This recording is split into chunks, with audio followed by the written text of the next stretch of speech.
आज की इस विस्तारित चर्चा में सभी का बहुत बहुत स्वागत है। आज हमारे पास जो स्रोत और जानकारियां हैं वो पूरी तरह से छोटे बदलावों पर आधारित हैं। मतलब ऐसे बदलाव जिनके नतीजे सच में बहुत बड़े होते हैं। हाँ, और इन्हें ही हम आम भाषा में एटॉमिक हैबिट्स कहते हैं। बिल्कुल। इस चर्चा का मुख्य मकसद ये समझना है कि किस तरह हमारी रोजमर्रा की छोटी छोटी आदतें जिंदगी में बिल्कुल किसी कंपाउंड इंटरेस्ट की तरह काम करती हैं। और सबसे अच्छी बात यह है कि इस पूरे विज्ञान को समझने के लिए किसी पर कोई बोझ नहीं पड़ेगा। बिना थके और बिना परेशान हुए बेहतर जानकारी हासिल की जा सकती है। सही बात है। अक्सर लोग सोचते हैं कि बदलाव के लिए बहुत मेहनत चाहिए, पर स्रोत कुछ और ही कहानी बताते हैं। वही तो। चलिए इसे थोड़ा विस्तार से समझते हैं। शुरुआत एक ऐसी कहानी से करते हैं जो सीधे इन स्रोतों के लेखक के जीवन से जुड़ी हुई है। ये बात उनके हाई स्कूल के दिनों की है। एक बेसबॉल मैच के दौरान एक बैट इतनी जोर से उनके चेहरे पर आकर लगा कि उनकी नाक की हड्डी बुरी तरह टूट गई। हाँ, वो हादसा सच में बहुत भयानक था। चोट इतनी गहरी थी कि दिमाग में सूजन आ गई और वो मेडिकली इंड्यूस्ड कोमा में चले गए थे। सोचिए, ऐसी जानलेवा घटना के बाद उनकी रिकवरी बिल्कुल भी आसान नहीं रही होगी। उन्हें फिजिकल थेरेपी से गुजरना पड़ा और यहां तक कि चलने जैसी आसान चीज भी वापस शुरू से सीखनी पड़ी। उस दर्दनाक हादसे के बाद की रिकवरी सच में एक लंबा सफर थी। यहाँ सबसे हैरान अंगेज बात यह है कि जब वो आगे चलकर कॉलेज पहुंचे तो उन्होंने अपनी जिंदगी में कोई बहुत बड़ा या रातों रात होने वाला बदलाव नहीं किया। मतलब कोई फिल्मी मोन्टाज नहीं था जहां अचानक से सब कुछ ठीक हो जाता है। बिल्कुल नहीं। उन्होंने बस छोटी छोटी आदतें शुरू की, जैसे रोज रात को थोड़ा जल्दी सोना, अपने कमरे को साफ और व्यवस्थित रखना, हल्की फुल्की वेट लिफ्टिंग शुरू करना। इन्हीं छोटे पर लगातार किए गए बदलावों ने उन्हें आगे चलकर एकेडमिक ऑल अमेरिकन बनने में मदद की। सफलता दरअसल किसी एक बड़ी घटना का नतीजा नहीं होती, ये उन छोटे छोटे कदमों का सिलसिला होती है जिन्हें हम रोज उठाते हैं। ये बात पूरी तरह से सच है। हम अक्सर बड़ी सफलता को किसी एक बड़े कदम से जोड़कर देखते हैं, जबकि असली जादू तो उन छोटी आदतों में छुपा होता है। और यही बात हमें बुनियादी बातों की तरफ ले जाती है। स्रोत में ब्रिटिश साइकिलिंग टीम की एक बहुत ही प्रेरणादायक कहानी है। अरे हाँ, वो लगभग एक सदी तक हारने वाली टीम की कहानी। सही कहा। लगभग 100 सालों तक उनका प्रदर्शन बिल्कुल साधारण रहा था। हालत ये थी कि टॉप साइकिल बनाने वाली कंपनियां उन्हें अपनी साइकिल बेचने से घबराती थी। उन्हें लगता था कि अगर बाकी दुनिया ने ब्रिटिश टीम को उनकी साइकिल चलाते हुए देख लिया तो उनका ब्रांड खराब हो जाएगा। फिर एंट्री होती है नए परफॉर्मेंस डायरेक्टर डेव ब्रेल्सफोर्ड की। डेव ब्रेल्सफोर्ड का नजरिया बिल्कुल अलग था। उन्होंने आते ही एक नया नियम लागू किया, जिससे उन्होंने हर चीज में बस 1% बेहतर होने का नियम कहा। उन्होंने साइकिल की सीट को थोड़ा और आरामदायक बनाया, टायर्स पर अल्कोहल रगड़ना शुरू किया ताकि ट्रैक पर ग्रिप बेहतर हो सके। और सिर्फ इतना ही नहीं, राइडर्स के लिए ऐसी मसाज जेल ढूंढी जिससे मसल्स जल्दी रिकवर हों। यहां तक कि टीम के ट्रक के अंदर सफेद पेंट करवा दिया। ट्रक के अंदर सफेद पेंट वाली बात तो बड़ी दिलचस्प है ना? सुनने में थोड़ा अजीब लगता है। इसका साइकिल की रेस से क्या लेना देना? स्रोत के मुताबिक इसका बहुत बड़ा लेना देना था। सफेद पेंट होने की वजह से ट्रक के अंदर धूल के छोटे कण भी आसानी से दिख जाते थे। वो धूल जो साइकिल के बारीक पार्ट्स को खराब कर सकती थी, अब उसे आसानी से साफ किया जा सकता था। ये दरअसल कंपाउंडिंग का गणित है। वो 37 गुना वाला गणित। हाँ, वही। एक और एक जुटकर यहाँ दो नहीं होते। अगर रोजाना सिर्फ 1% बेहतर हुआ जाए तो एक साल के अंत में नतीजा लगभग 37 गुना बेहतर हो जाता है। वही दूसरी तरफ अगर रोज 1% खराब प्रदर्शन हो तो नतीजा लगभग 0 के बराबर पहुंच जाता है। ब्रेल्सफोर्ड की इन छोटी तब्दीलियों का नतीजा ये निकला कि 2008 और 2012 के ओलंपिक्स में ब्रिटिश टीम ने पूरी तरह से अपना दबदबा बना लिया। 1% का ये जादू सच में कमाल का है। लेकिन यहाँ एक परेशानी आती है। जब कोई आदत शुरू की जाती है तो शुरू में नतीजे दिखाई नहीं देते, जिससे निराशा होने लगती है। इसे समझने के लिए स्रोत में बर्फ के टुकड़े का बड़ा ही मजेदार उदाहरण दिया गया है। वो ठंडे कमरे वाला उदाहरण ना? हाँ, सोचिए कि एक ठंडे कमरे में एक टेबल पर बर्फ का एक बड़ा सा टुकड़ा रखा है। कमरे का तापमान 25 डिग्री फ़ारेनहाइट है। तापमान थोड़ा बढ़ता है, 26 होता है, 27 होता है, 28 और 31 डिग्री तक पहुंच जाता है। बर्फ वैसी की वैसी ही रखी है। बिल्कुल नहीं पिघलती। सही बात है। एक आम इंसान सोचेगा कि इतनी गर्मी बढ़ाने का क्या फायदा हुआ, कुछ बदलाव तो दिख ही नहीं रहा। लेकिन जैसे ही तापमान 32 डिग्री होता है, बर्फ पिघलने लगती है। जो गर्मी 25 से 31 डिग्री तक दी गई, वो बेकार नहीं गई, वो बस जमा हो रही थी। इसे ही स्रोत में प्लेटो ऑफ लेटेंट पोटेंशियल कहा गया है। असली मेहनत कभी बर्बाद नहीं जाती। जब लोग कहते हैं कि 1 महीने तक रोज एक्सरसाइज की और वजन 1 ग्राम भी कम नहीं हुआ, तो वो दरअसल उस 25 से 31 डिग्री के बीच में होते हैं। उन्हें लगता है मेहनत बेकार जा रही है, पर दरअसल बदलाव जमा हो रहा होता है। जो सही समय आने पर एक साथ अपना असर दिखाता है। यही वजह है कि लक्ष्य और प्रणाली के बीच का फर्क समझना बहुत जरूरी है। गोल्स और सिस्टम्स के बीच का फर्क सच में आंखें खोलने वाला है। क्योंकि अगर ध्यान से देखा जाए तो जीतने वाले और हारने वाले दोनों के लक्ष्य एक ही होते हैं। बिल्कुल। हर ओलंपियन को गोल्ड मेडल चाहिए होता है, हर कैंडिडेट को वो नौकरी चाहिए होती है। तो अगर लक्ष्य दोनों का एक ही है, तो सफलता और असफलता के बीच का फर्क लक्ष्य तो तय नहीं करता। सही पकड़ा। लक्ष्य सिर्फ कुछ पलों का बदलाव है। एक बार लक्ष्य हासिल हो गया तो फिर आगे क्या? एक और परेशानी ये है कि लक्ष्य खुशी को भविष्य के लिए टाल देते हैं। असली और टिकाऊ बदलाव हमेशा सिस्टम्स यानी प्रणाली पर ध्यान देने से आता है। अगर रोज एक्सरसाइज करने का और सही खाने का ढांचा ठीक से सेट है, तो लक्ष्य खुद ब खुद हासिल हो जाते हैं। सिस्टम पर ध्यान देना उस बर्फ के पिघलने की प्रक्रिया पर ध्यान देने जैसा है। और यहां से एक बहुत ही गहरी चर्चा शुरू होती है, पहचान और आदत के विज्ञान की। आखिर लोग आदतें बदलने में नाकाम क्यों होते हैं? स्रोत में बदलाव के 3 स्तर बताए गए हैं, जिनकी तुलना प्याज की परतों से की गई है। वो 3 स्तर हैं: नतीजे, प्रक्रिया और पहचान। हाँ, सबसे बाहरी परत है नतीजे, जहां ध्यान इस बात पर होता है कि क्या बदलना है, जैसे वजन कम करना। बीच की परत है प्रक्रिया, जहां ध्यान इस पर होता है कि कैसे बदलना है, जैसे जिम जाना। और सबसे गहरी परत है पहचान यानी आइडेंटिटी, जहां इंसान ये सोचता है कि वो दरअसल है कौन। इसे सिगरेट छोड़ने की कोशिश करने वाले 2 लोगों के उदाहरण से बेहतर समझा जा सकता है। मान लीजिए दोनों को सिगरेट ऑफर की जाती है। एक व्यक्ति कहता है, नहीं शुक्रिया, मैं सिगरेट छोड़ने की कोशिश कर रहा हूं। यह सुनने में ठीक लगता है, पर इसका मतलब है कि वो व्यक्ति अंदर से अभी भी खुद को एक धूम्रपान करने वाला मानता है। यहां पर बात सच में बहुत दिलचस्प हो जाती है, क्योंकि वहीं दूसरा व्यक्ति उसी ऑफर के जवाब में कहता है, नहीं शुक्रिया, मैं धूम्रपान करने वाला व्यक्ति नहीं हूं। दोनों जवाबों में जमीन आसमान का फर्क है। बिल्कुल। दूसरे व्यक्ति ने अपनी पहचान ही बदल ली है।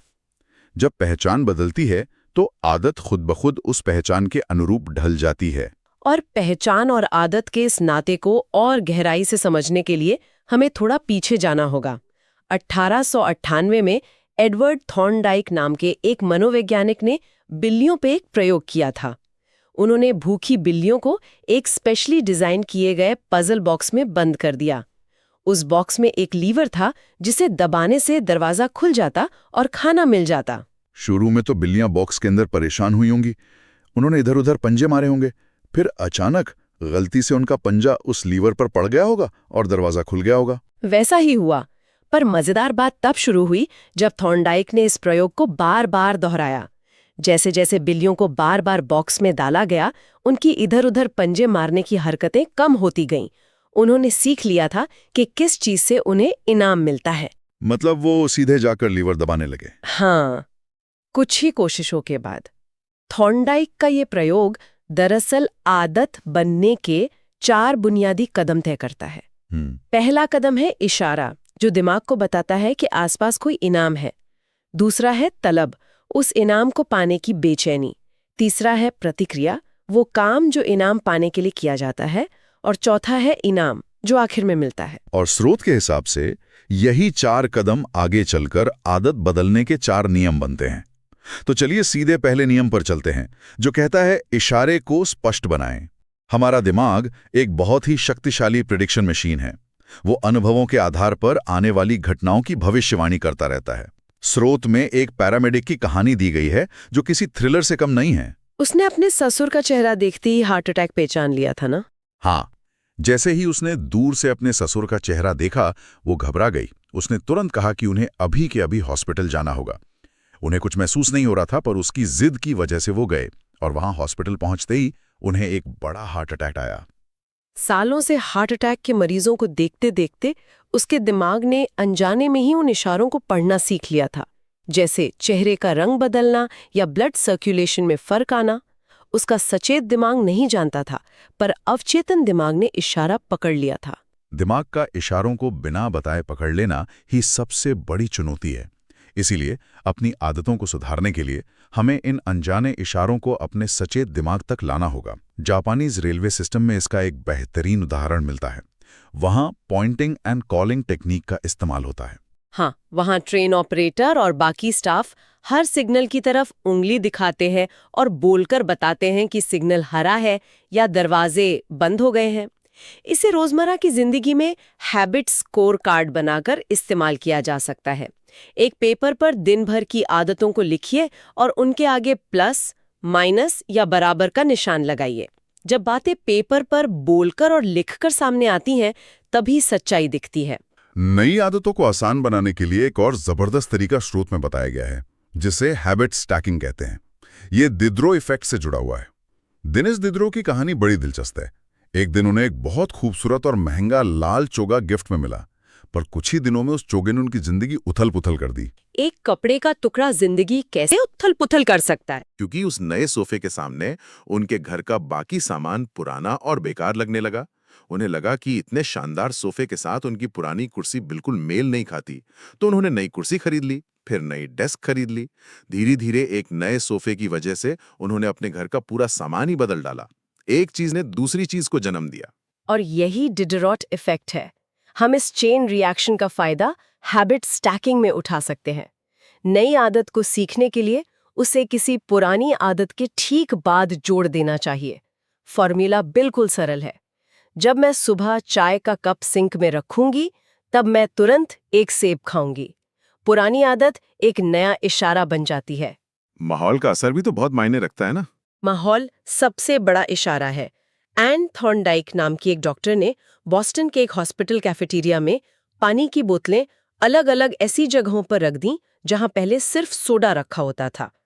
किसी को कोई लेक्चर नहीं दिया गया, बस माहौल बदला गया। कुछ ही महीनों में पानी की बिक्री बढ़ गई और सोडा की कम हो गई। लोग चीजें इसीलिए नहीं चुनते कि वो क्या हैं, बल्कि इसीलिए चुनते हैं कि वो कहाँ रखी हैं। तो अगर किसी बुरी आदत को छोड़ना है तो इस पहले नियम का उल्टा करना होगा, इशारे को गायब कर दें। स्रोत में वियतनाम वॉर के दौरान का एक उदाहरण है। बहुत से सैनिक वॉर जोन के तनाव में हेरोइन की लत का शिकार हो गए थे, लेकिन जब वो अपने घर वापस आए तो लगभग 90% लोगों ने बिना किसी रीहैब के लत छोड़ दी, क्योंकि घर पर वो वॉर वाले इशारे और वो माहौल नहीं था। आत्मनियंत्रण सिर्फ थोड़े समय के लिए काम आता है, और जब हम माहौल ठीक कर लेते हैं तब बारी आती है दूसरे नियम की, आकर्षक बनाएं। यहाँ निको थिनबर्न का एक मजेदार प्रयोग काम आता है। उन्होंने समुद्री पक्षी के बच्चों पर स्टडी की थी। इन पक्षियों की चोंच पर एक छोटा सा लाल बिंदु होता है जिसे थोंक कर बच्चे खाना मांगते हैं।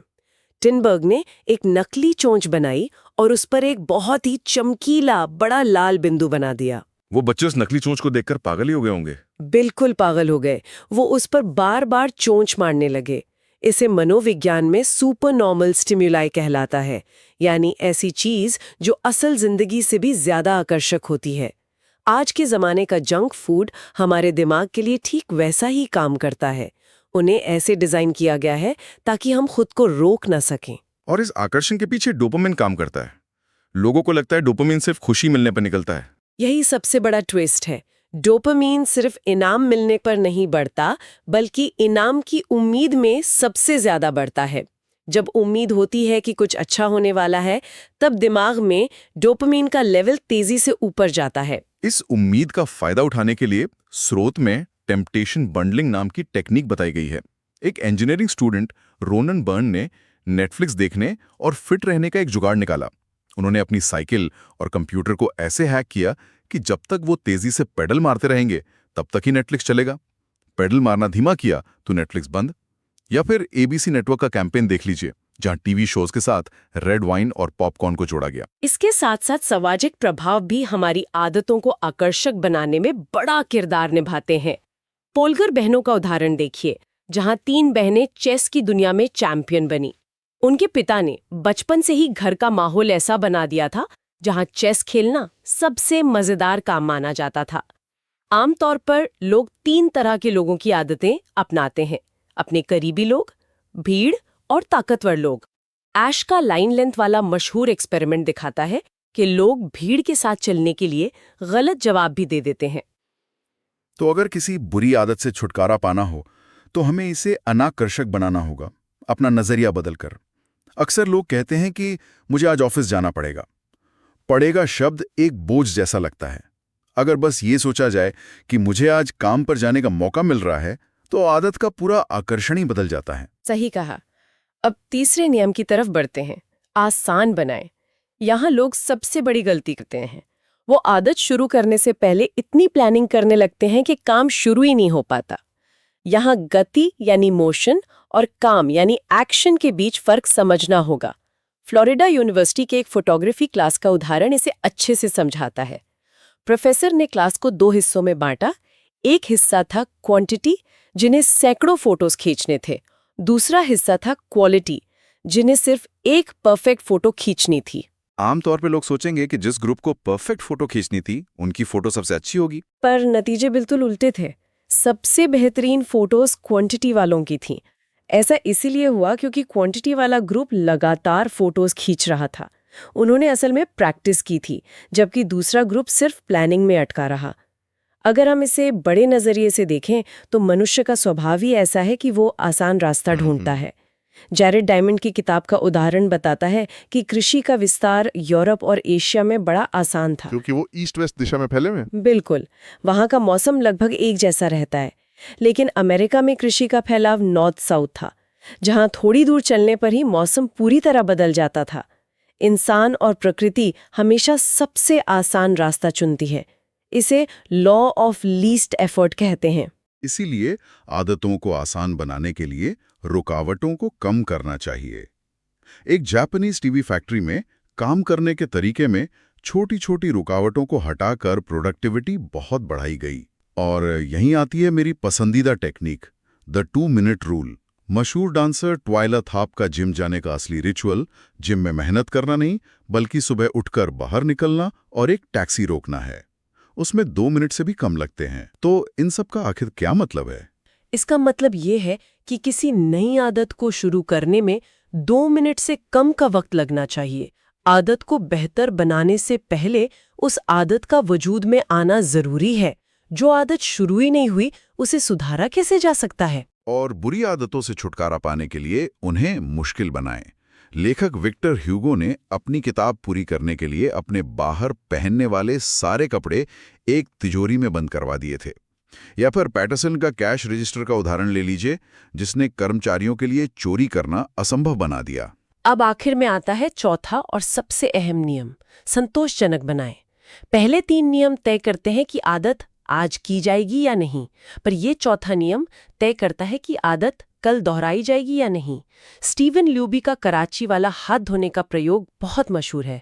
उन्होंने लोगों में सेफगार्ड साबुन बांटने शुरू किए, जिसकी खुशबू शानदार थी और झाग तेजी से बनता था। हाथ धोना एक मजबूरी की जगह एक अच्छा महसूस करवाने वाला अनुभव बन गया। इसने बीमारियों को आधा कर दिया। हाँ, तुरंत इनाम मिलने का फल यही होता है। हमारा दिमाग आज भी शिकारी युग का है।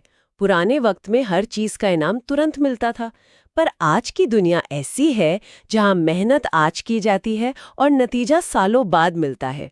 बुरी आदतों का नतीजा तुरंत एक अच्छा एहसास देता है। इसीलिए अच्छी आदतों को संतोषजनक बनाने के लिए तुरंत इनाम देना जरूरी है। स्रोत में इसका बड़ा अच्छा तरीका है।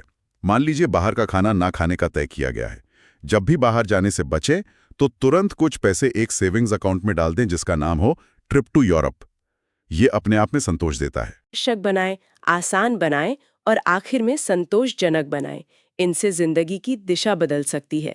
लेकिन स्रोत के आखिरी हिस्से में एक बड़ी गहरी बात है। वहां लिखा है कि आदत का हिसाब रखना सच का आईना दिखाता है। बिना मापन के लोग अक्सर ये मानते हैं कि वो बेहतर बर्ताव कर रहे हैं, जितना कि असल में होता है।